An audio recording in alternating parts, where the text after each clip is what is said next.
show that I used to watch. Actually, I still watch it if I see it, if it's on the, TV, but it was called Hoarders.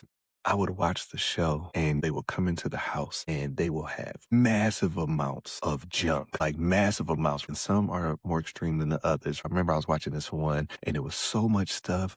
There was dead animals that the person didn't even know had died. It was a mess. So what the show does is they first identify, okay, you got a lot of junk. Then they, bring in the specialist to try to declutter the situation. But in order to declutter, you got to get rid of some stuff. Then they would have a psychologist come in to get to the root of the problem. And I used to find myself watching it and I'd be like, how does it get this way? Like, why can't they get rid of this stuff? It was old food from years ago. But then thought hit me. Some of us are hoarders from the standpoint of what we won't let go of. And when you don't let go of this stuff, just like in the show Hoarders, you become comfortable in the mess. See, when they start the show on Hoarders, they'll walk into the house, the person is like, my gosh. And sometimes it could be a smell, right? Like a real pungent smell, but the person is sitting in it because they have become so acclimated to it. They don't smell it. When you're walking in and you see food, you know what I'm saying, this, that, and the other, they're blinded to it. But the people that come in, they know instantly. But that's how some of us live. Some of us have been holding on to so much junk that we become acclimated to it. Then when people come around you, they can see the mess. They can smell the mess. But you don't because you're not willing to let go. Sometimes, and I think I've said this before, I love when I hear people say, nobody ever believed in me. Two people say that they don't believe in you. Maybe three. Okay, I'll give you five. Now, you know what? Let's round it out to an even number. Six people told you that they didn't believe in you. But they told you that they didn't believe in you because you told them that you wanted to be an astronaut, but you're skipping school, you're smoking weed, you're doing all of this stuff that didn't add up to being an astronaut. So when you said that, then they said, oh man, you can't do that. Now here's the thing. Those six people have now formulated your life because you're hoarding what those six people said. So now you're 20, you're 30, you're 40, and you still hoarding those six people that said that you couldn't be something that you didn't even think that you could be.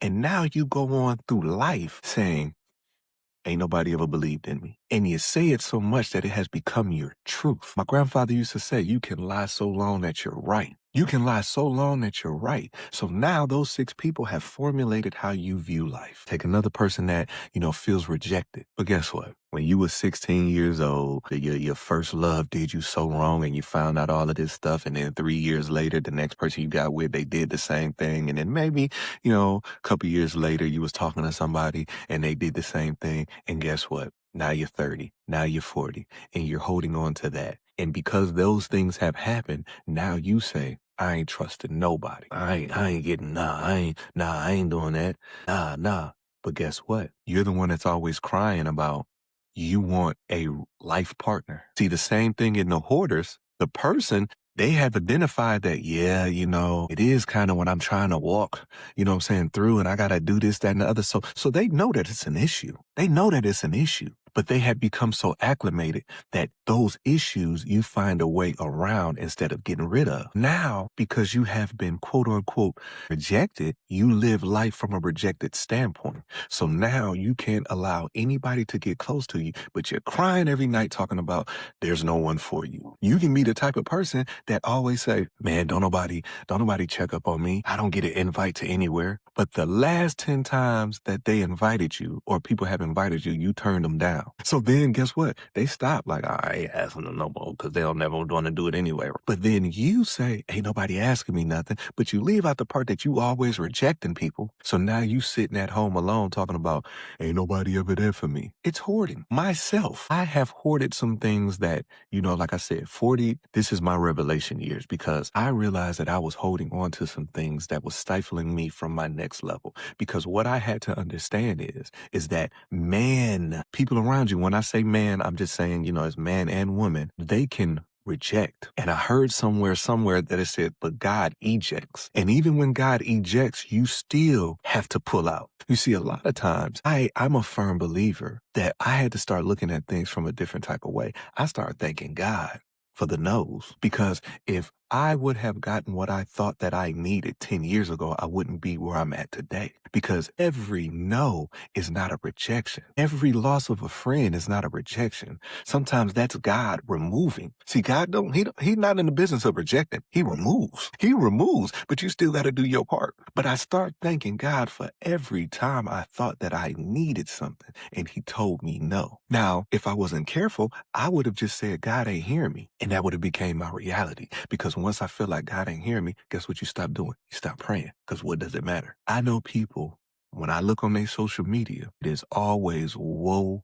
is me. And one of the biggest things that, when you know that you have grown is when you can look at the problem and see the part that you played in it. And that's hard for a lot of people. So because you can't identify the part that you played in it, it's got to be everybody else's fault. So when you're looking on their timeline, it's always woe is me. When you look at their timeline, they're always talking about how sick they are. Well, you know why you that sick? Because you don't even envision yourself being better because you have got acclimated to being sick. So it has just become your life. It is you. There's people out there that's complaining about this, that, and other. Guess what? It's because you're hoarding. You got to let some of that stuff go. So at the end of the show, Hoarding's right. And not every time, but the majority of the time, they finally get them to identify the mess. Then they give them the opportunity to say, okay, we got to get rid of some stuff. And the psychotherapist will say, okay, our method is we show them the mess, we present them to the mess, but we make them be the person that says what goes in the trash or what stays. And that's what God does for us. He will identify this ain't your circle. He will identify it. This person's doing this person's doing that. So he's identified it. But he still puts the onus on you to what you want to remove. He showed you.